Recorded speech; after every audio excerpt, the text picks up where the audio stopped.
Assalamualaikum warahmatullahi wabarakatuh. Alhamdulillahilladzi faddala bani Adam bil ilmi wal amal ala jami'il alam. Assalatu wassalamu ala sayyidina Muhammadin wa ala alihi wa sahbihi khairil anam, amma ba'd. Hadirin sebangsa dan setanah air yang berbahagia, menurut Muhammad Nasir Tamara, Indonesia, negeri yang kita cintai ini, acap kali disebut the biggest Muslim community in the world, yaitu suatu bangsa dengan komunitas Muslim terbesar di dunia. Namun menurut beliau, sebagian besar dari umat ini masih terkerangkeng dengan kemiskinan kultural yang akut, yakni sebuah model kemiskinan yang dilatar belakangi dengan ketidakmauan belajar dan bekerja keras, serta ditinggalkannya nilai-nilai agama. Kami yakin ungkapan tersebut bukan hanya sekedar basa-basi tanpa bukti. Sebab bila kita menjelajah Nusantara, kita akan menyaksikan betapa banyak putra-putri negeri ini yang kesehariannya hanya berpangku tangan. Keluar sekolah terus menganggur, hidupnya tidak teratur, rambutnya tidak pernah dicukur. Kalau makan maunya dengan daging semur, cita-cita ingin menjadi gubernur, tapi hobinya cuma mendengkur di atas kasur. Akhirnya bukan menjadi gubernur, tapi malah menjadi penganggur yang hidupnya hancur tersungkur. Na'udzubillahi min dzalik. Oleh karena itu hadirin, kita sebagai insan beriman yang ingin menjadi umat terhebat, sebagai bangsa yang ingin berjaya dalam menghadapi persaingan dengan bangsa besar di dunia, kita wajib memompa semangat bekerja. Lalu bagaimana pentingnya etos kerja untuk membangun bangsa yang besar dan mandiri? Sebagai jawabannya, membangun bangsa mandiri melalui peningkatan etos kerja adalah tema Syarhil Quran yang akan kami uraikan pada kesempatan kali ini dengan landasan Al-Quran Surah At-Taubah ayat 105. A'udzu billahi minasy syaithanir rajim.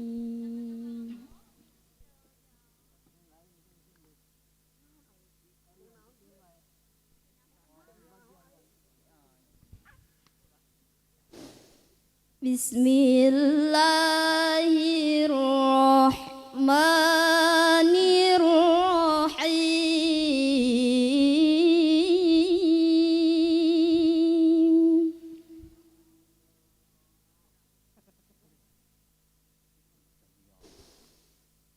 Wa qul i'malu fasayarallahu amalakum wa rasuluhu wal mu'minun.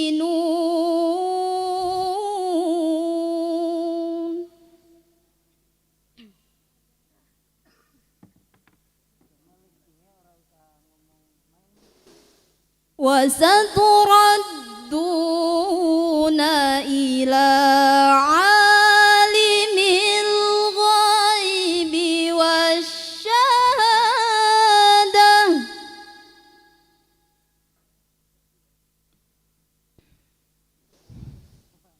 Alimil ghaibi wasyahadati fayunabbi'ukum bima kuntum ta'malun. Hamba berlindung kepada Allah dari godaan setan yang berbahagia di dalam ayat dengan menyebut nama Allah yang Maha Pengasih lagi Maha Penyayang. Dan katakanlah, bekerjalah kamu, maka Allah akan melihat pekerjaanmu dan juga Rasulnya dan orang-orang mukmin. Dan kamu akan dikembalikan kepada Allah yang Maha mengetahui yang gaib dan yang nyata. Lalu diberitakannya kepada kamu apa yang kamu kerjakan. Hadirin sebangsa dan setanah air yang berbahagia, di dalam ayat tersebut mengandung sesuatu lil amri. Terangkai dalam kalimah i'malu, bekerjalah. Kaidah usul fikih menjelaskan al aslu fil amri lil wujub. Pada dasarnya suatu perintah menunjukkan kewajiban. Imam Ali Al-Swabuni dalam Safatu Tafasirnya mensyarahkan kalimah wa qul i'malu ay i'malu ma syi'tum. Bekerjalah kalian sesuai dengan skill dan profesi masing-masing. Sebab memang tidak ada kesuksesan tanpa bekerja, tidak ada keberhasilan yang diraih dengan berpangku tangan, tidak ada kebahagiaan yang digenggam dengan simsalabim abrakadabra, dan tidak ada kemuliaan yang disandang dengan rasa kemalasan. Sebuah kemalasan akan membawa derita dan untayan air mata. Pepatah bijak mengatakan, al-kasalu la yut'imul kasal. Insan pemalas tidak akan merasakan manisnya madu, tetapi ia akan tenggelam dalam pahitnya empedu. Hadirin, pada zaman Rasulullah telah menjadi sikap yang melekat pada diri Rasul dan ditularkan kepada seluruh umatnya. Sebagai contoh, suatu saat Rasulullah pernah didatangi seorang pengemis. Ia memohon belas kasihan dari Rasul. Ternyata baginda Rasul tidak memberinya uang, tidak pula memberinya makanan, tetapi baginda Rasul hanya memberinya sebuah kapak sambil berkata, ambillah kapak ini, kemudian pergi ke hutan, cari kayu bakar, kemudian kayu bakarnya jual ke pasar, dan hasilnya silahkan kamu makan. Sikap Rasulullah seperti ini hanya ingin memberikan ajaran mulia kepada umatnya, bahwa jangan sekali-kali kita menggantungkan hidup kita terhadap belas kasihan orang lain, tetapi kita harus mandiri, makan dari hasil keringat sendiri. Hadirin sebangsa dan setanah air yang berbahagia, Badan Pusat Statistik Republik Indonesia mencatat bahwa pada Agustus tahun 2018 jumlah pengangguran terdidik di Indonesia semakin banyak. Padahal mereka adalah generasi muda yang akan menjadi pencatat cerita dan penerus sejarah dari bangsa ini. Jika mereka memiliki sikap malas, maka masa depan bangsa akan lemah, bangsa akan terjajah, bangsa akan terpuruk, bangsa akan tersungkur, bahkan bangsa akan hancur dan terkubur. Inilah syarat mutlak yang tidak bisa ditawar lagi untuk membangun bangsa yang maju dan mandiri, sebagaimana terangkai dalam Al-Quran surah Al-Jumu'ah ayat 10. فَإِذَا قُضِيَتِ الصَّلَاةُ فَانتَشِرُوا فِي الْأَرْضِ وَابْتَغُوا مِنْ فَضْلِ اللَّهِ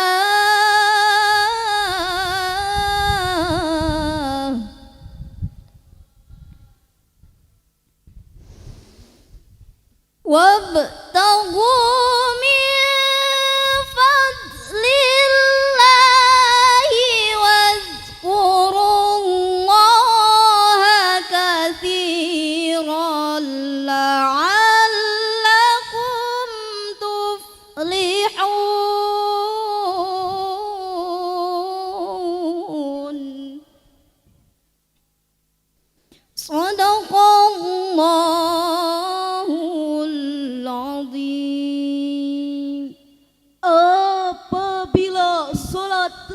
dilaksanakan, maka bertebaranlah kamu di muka bumi ini dan carilah karunia Allah, serta ingatlah Allah banyak-banyak agar kamu beruntung.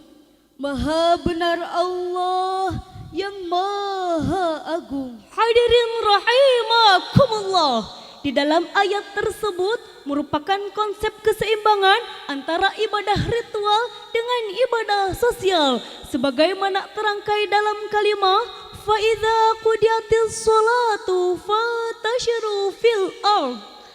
Apabila kalian telah menunaikan sholat, maka berpencarlah di muka bumi ini. Carilah karunia Allah sesuai dengan skill dan profesi masing-masing. Gaya hidup seperti ini pernah diilustrasikan oleh Sayyidina Ali, yakni ruhbanum bil lail firsanum bin nahar. Sikap seorang muslim apabila malam taubahnya bagaikan rahib, dan apabila siang sungguh bagaikan singa. Maksudnya, kita sebagai muslim sejati harus pandai dalam menggunakan dua kekuatan ikhtiar, yakni tubuh dan pikiran ini 100% kita gunakan untuk bersimbah peluh, berkuah keringat, mengarahkan segala potensi untuk bekerja dan berkarya, serta hati ini 100% kita gunakan untuk bertaqarrub kepada Allah Subhanahu wa Ta'ala.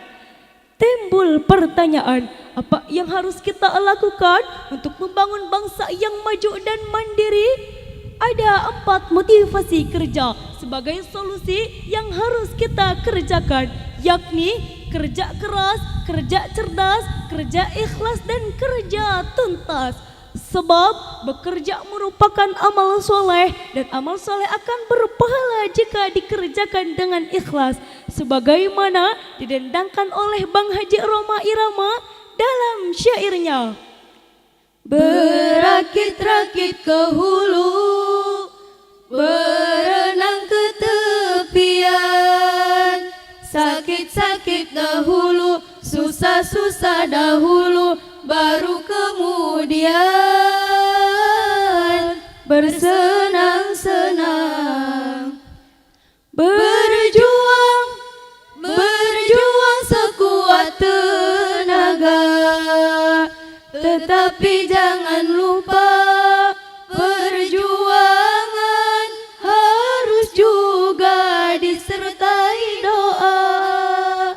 Rintangan sudah pasti ada, hadapilah semua dengan tabah, juga dengan kebesaran jiwa. Meskipun suara kami tidak sebagus aslinya, namun suara kami cetar membahana.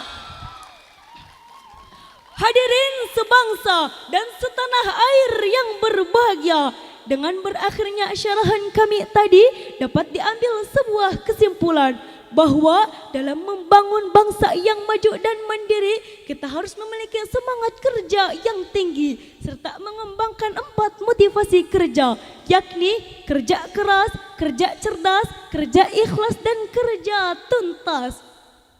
Sebab jika semua telah teraplikasikan, maka insya Allah kemandirian umat akan terwujud. Sekian yang dapat kami sampaikan. Wassalamualaikum warahmatullahi wabarakatuh.